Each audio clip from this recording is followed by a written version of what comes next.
வாக்கு. கிறிஸ்துவே உமக்கு புகழ்.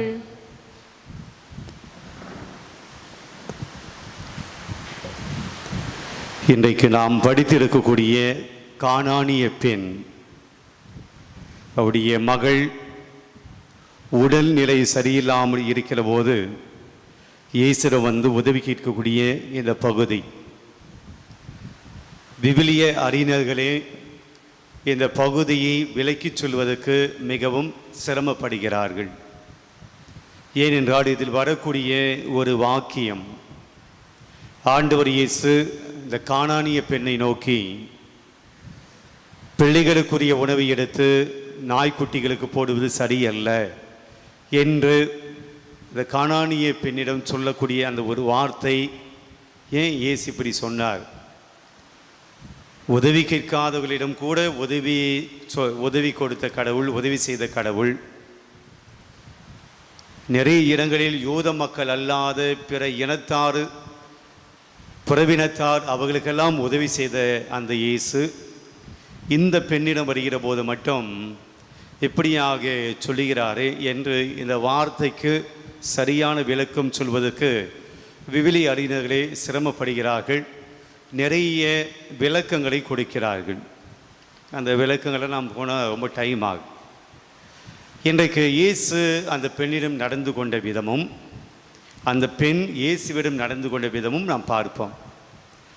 இயேசு தீர் சீதோன் பகுதிக்கு வருகிறார். அது பிற இனத்தால் வாழக்கூடிய பகுதி.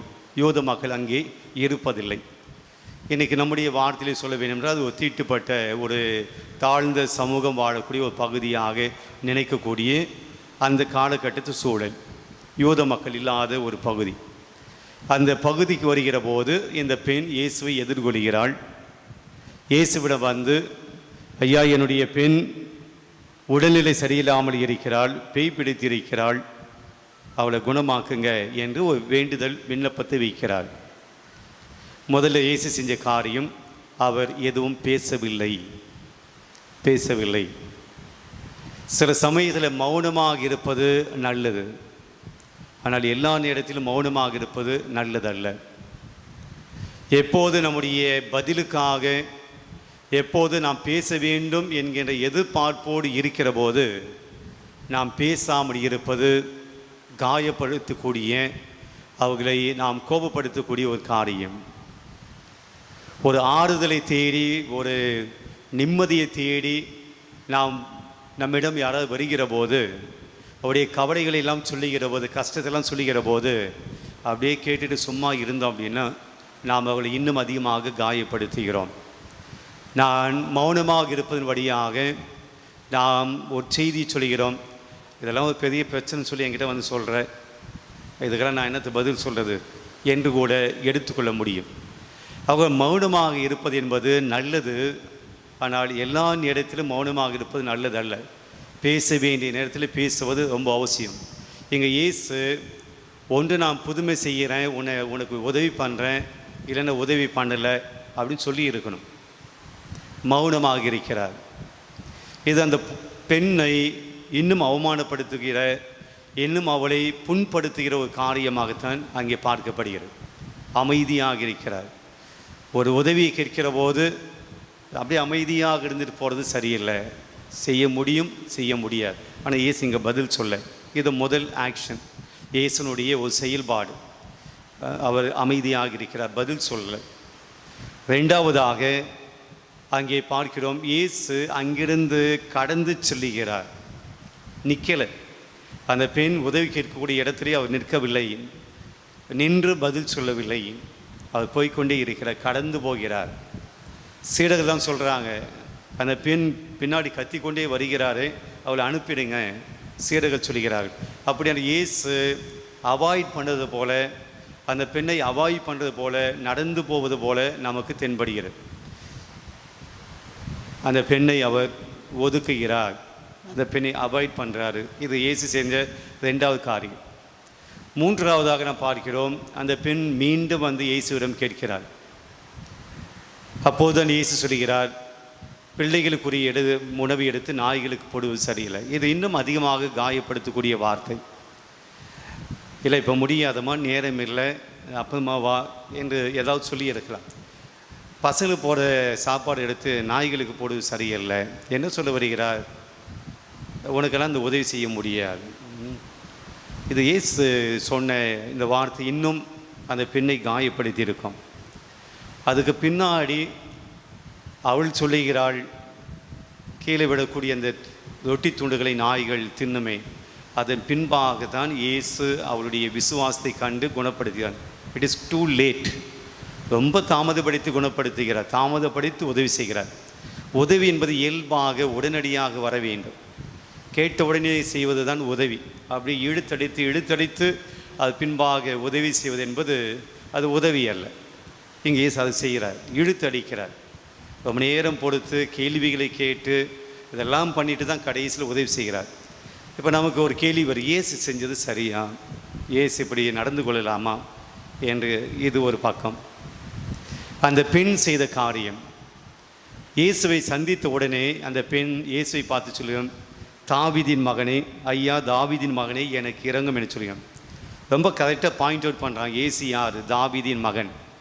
பல இடத்துல இயேசுவை பற்றி சொல்லக்கூடிய இறை வார்த்தை அவர் தாவீதின் மகன். அப்போ தாவீதினுடைய குலத்திலே வந்தவர் இயேசு. அப்போ சரியாக அடையாளம் காண்கிறாள், இவர் தாவீதின் மகன். ரெண்டாவதாக அவள் ரொம்ப ரெக்வஸ்ட் பண்ணி கேட்குறாங்க, தாழ்ச்சியோடு பணிவோடு கேட்கிறார். இங்கே நான் வார்த்தை கவனிக்குது, அவர் முன் வந்து பணிந்து தாழ்ச்சியோடு கேட்கிறார், என்னுடைய மகளுக்கு உதவி செய்யுங்க. அந்த பணிவோடு கேட்கிறார். இது இந்த பெண் செய்த காரியங்கள். இயேசுவை அடையாளம் கண்டு கொண்டால் ரொம்ப பணியோடு உதவி கேட்கிறார். இப்போது இந்த வாசகத்தில் நாம் பார்க்கக்கூடிய விஷயம் என்னவென்றால், பிரியமானவர்களே, இந்த பெண் இயேசுவை தாவீதின் மகன் என்று சொன்னாள், உண்மைதான்.